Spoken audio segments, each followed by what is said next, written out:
Hey guys, how you doing? Joe here. What if I could show you, if you just did these one or two things every day, it would practically guarantee your success, would guarantee that you would do a deal.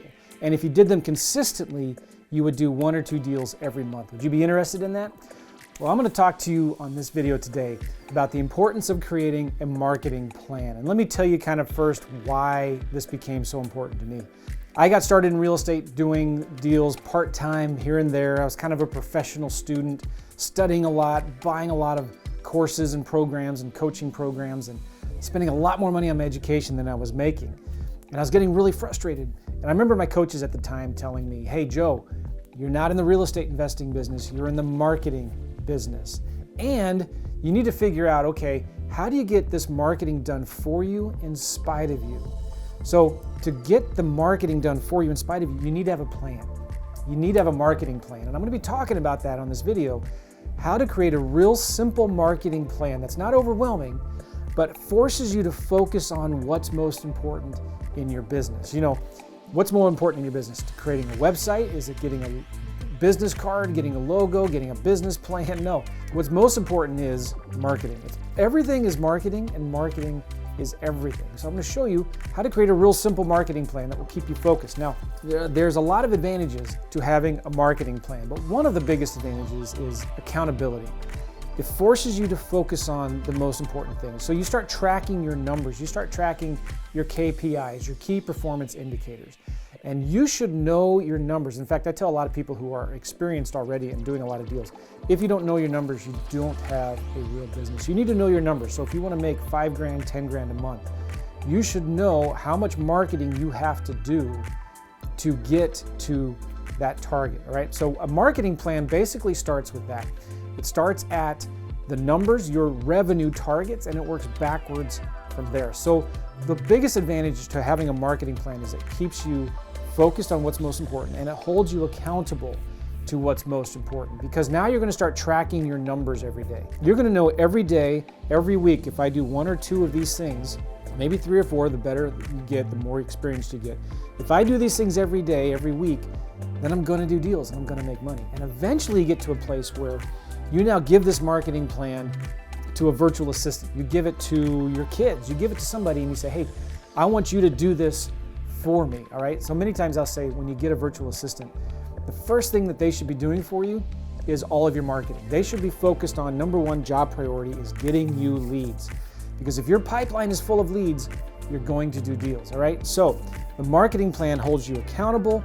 It helps you track your key KPIs, your key performance indicators, and helps you focus on what's most important. So many investors get tripped up where they're worried about steps 7 and 8 and thinking about, well, what if the seller says no? What if they say yes, right? What if I get a deal under contract and it's a bad deal? Or what if it's a good deal and I need the money to close? How am I going to close on it? How does the paperwork work? Do I have to have my license? Do I have to blah, blah, blah, blah, blah?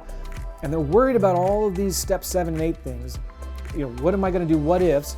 Instead of step 1 and 2, what's next? So I say this often, stop asking what if, start asking what next. So the marketing plan answers the what next question. You understand? So now you know every day, all right, me or somebody is going to do this marketing every day, and you're going to track those numbers. All right, so my coach is telling me this stuff early on, and I didn't understand. It kind of went over my head. Well, I started having some success, started doing deals, and this is what happened to me. I would do a bunch of marketing, get excited, get a bunch of leads coming in, start making a bunch of offers, getting overwhelmed pretty quickly, and I'd shut the marketing off so I could work these leads that I was having, right? And I'd start making offers, I'd start getting deals under contract, I'd start selling them. And then fast forward a 3 months, because that's sometimes how long it takes to sell these deals once you get them under contract. I turn around, I make some money, I'm great, I'm all excited, happy, you know. Turn around and my pipeline is empty. There's no new leads coming in.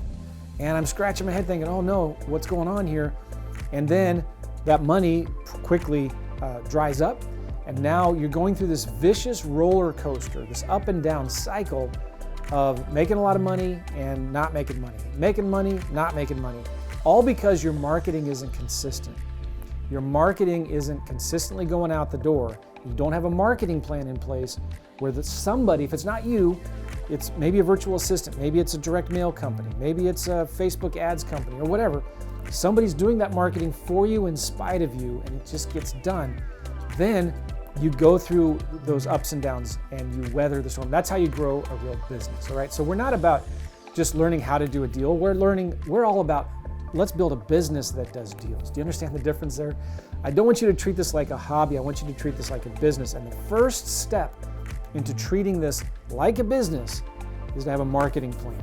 And this is so simple. I'm going to walk through an example one here in a second, but it's so simple. It can be done on a napkin. It doesn't have to be done on a spreadsheet. It doesn't have to be done on anything fancy, just on a napkin, so you can figure out, okay, if I want to make this amount of money, breaking it down from things you can't control down into things you can control, these are the 1 or 2 things that I need to do every day, every week, all right? So I'm going to walk through, I got it right here on my iPad, and I'm going to walk through an example, just high-level numbers here, to show you how it works, okay? All right, so I'm on my little spreadsheet here on my iPad just to kind of show you what we're doing here. And I want you to understand that this is very simple. Even though I'm doing this on a spreadsheet, just kind of, that's the way I like to work. But you can do this on a piece of paper. And we're, again, focusing on breaking down from your revenue goals backwards into something you can control. What are the things you need to do to make $5,000 a month or $10,000 a month, okay? And by the way, this marketing plan is in my Land Flippers Toolkit. So if you want this spreadsheet right now, you can get it for free. It's simplelandkit.com. simplelandkit.com, and it's a spreadsheet that I have with maybe 5 or 6 tabs on the bottom that kind of helps you come up with a marketing plan and helps you then make offers and evaluate deals and stuff like that. Okay, so let's say your monthly goal for gross income is $10,000 a month. That's $120,000 a year gross, and most of you could quit your job with that, right? Well, let's say your average net profit then is $5,000 per deal. That's your net profit after marketing, after virtual assistants and stuff like that. I can tell you in the last 12 deals that I've done, vacant land deals, our profit has been about $10,800. Now, I'm not promising or guaranteeing anything. We do a lot of marketing. I've been doing this for a long time. And so my results aren't typical, okay? I have a lot of students that are doing deals, but I also have a lot more students that aren't doing deals. So very few people actually succeed in this business. When I talk about numbers like this, I have to be real careful. I'm not guaranteeing that it's going to happen to you or to anybody, because it may not. And in fact, it probably won't, because again, most people who buy home study courses don't do anything with them and don't make any money. So just like any business, I want you to take this seriously, and I don't want you to treat this like a hobby. I want you to treat this like a business. Make sense? All right. So you can't control that you're making 10 grand a month. You can't control that your average profit is $5,000, or you're actually having to do 2 deals a month. But let's just say, all right, you need to make 30 offers to do 1 deal. We're averaging, our numbers again, just our numbers, we're averaging about 1 out of every 15 offers that we make on vacant land gets accepted. And now we're doing something different. You know, I don't want to get too deep into the weeds here, but when you're doing direct mail and you're sending the seller to a voicemail, so we like to send neutral letters. It just says, hey, if you want to sell your land, call us. Call this voicemail. They leave a voicemail. Then when you send them an offer without talking to them, we do about 1 out of every 30 offers get accepted. Now, when we talk to them first, we're getting about 1 out of every 15, let's say 1 out of every 20 accepted. So it's a numbers game. Even if it's 1 out of 100 offers get accepted, then make 100 offers. If your goal is to do 2 deals a month, then make 200 offers a month. It's not a big deal. It just kind of depends on what you want to do. So let's say you need to do 2 deals a month, and you need to make 30 offers to do 1 deal. So how many offers do you need to make a month? 60, right? Now, so that you work backwards then, that's about 15 offers a week. Or if you're working 5 days a week, taking weekends off, you're spending time with your family, right? You're making 3 offers a day. I have a student and a friend, his name is Eric. He's killing it right now. He's working 10 to 20 hours a week. He makes an average of 15 to 20 offers a week. And guess who's doing deals?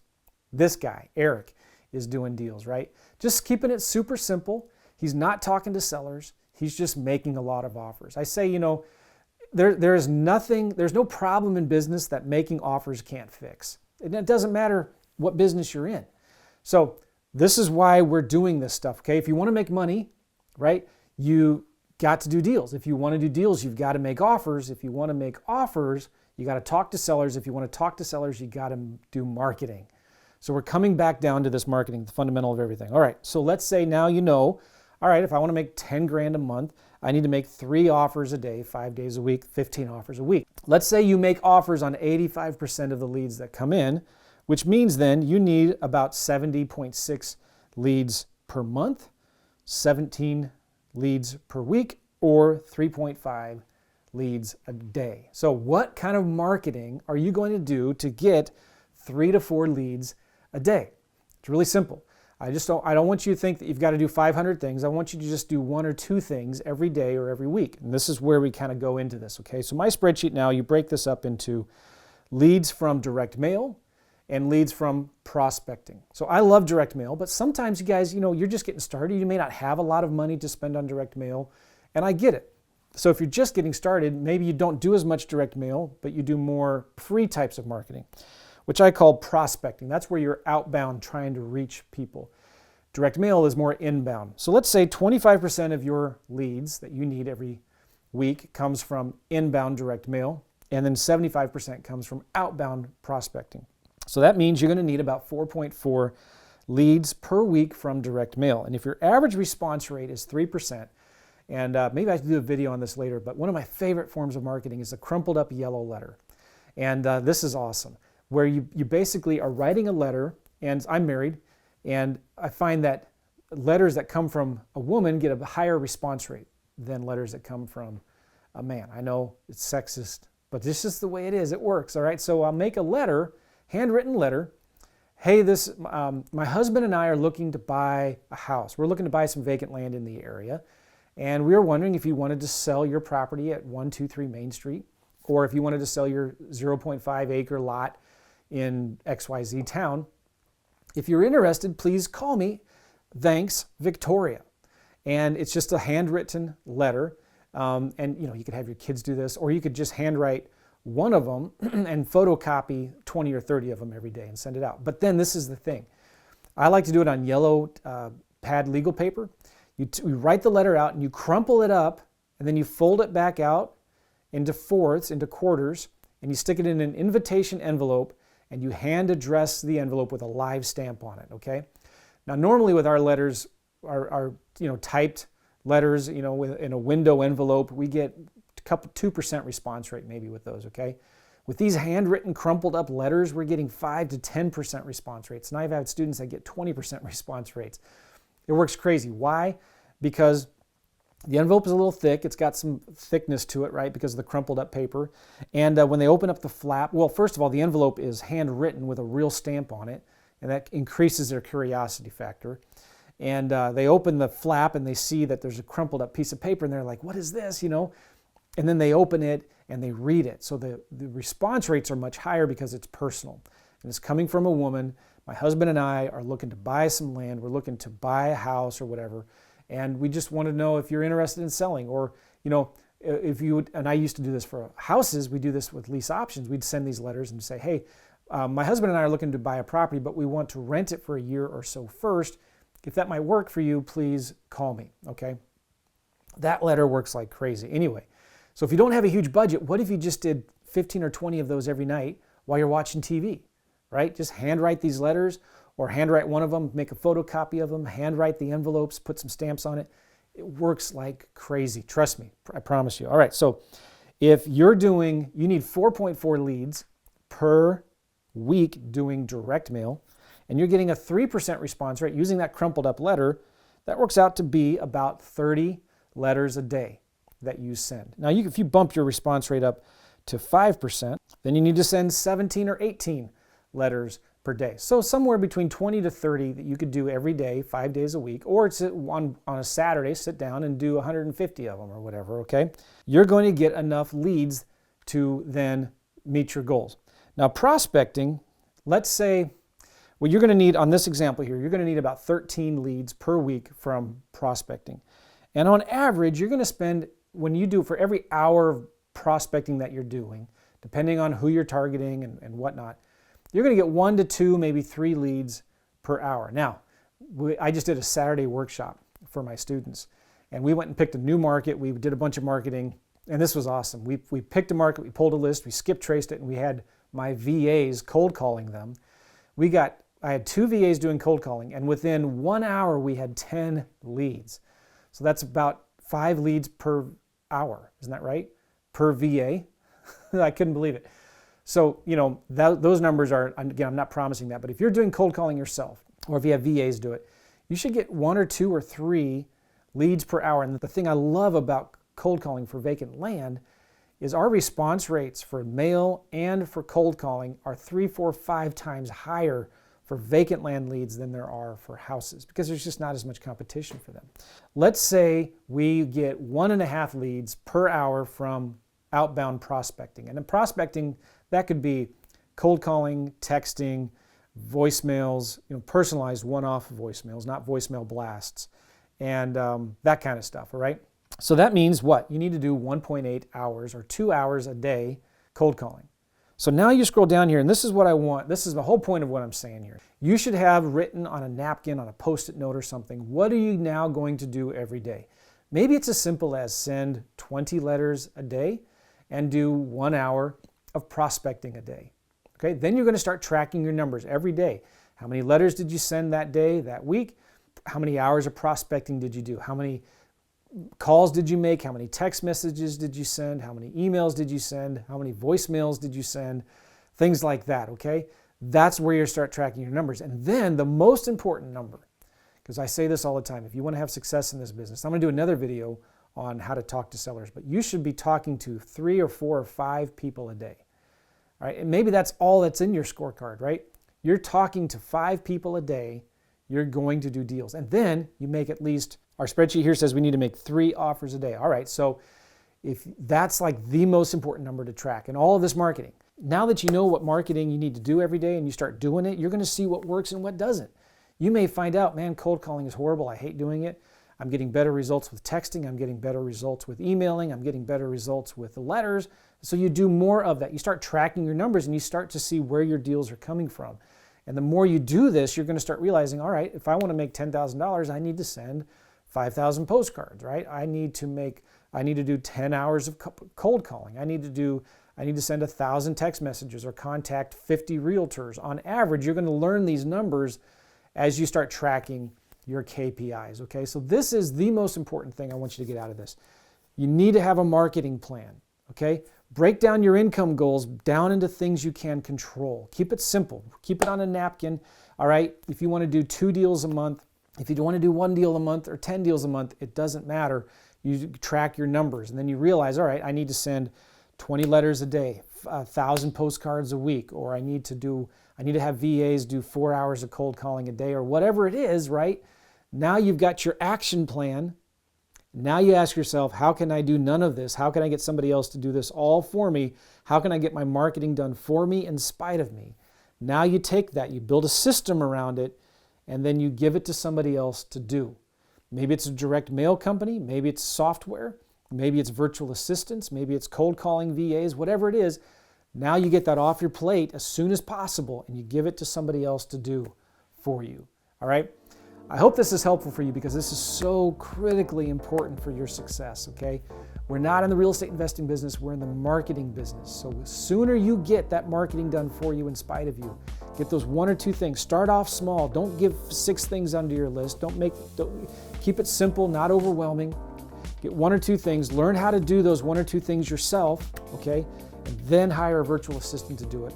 Have a mail company do it or whatever. Does that make sense? I hope that helps.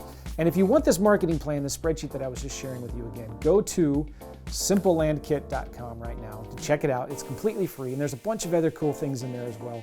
simplelandkit.com. We'll see you later. Thanks. Hey guys, thank you so much for watching these videos. If you like my channel at all, please hit the subscribe button. Get the notification bell thing clicked so you can get notified when new videos come out. Really appreciate it. If you like this video, please give me a thumbs up. Comment down below, all right? Thank you.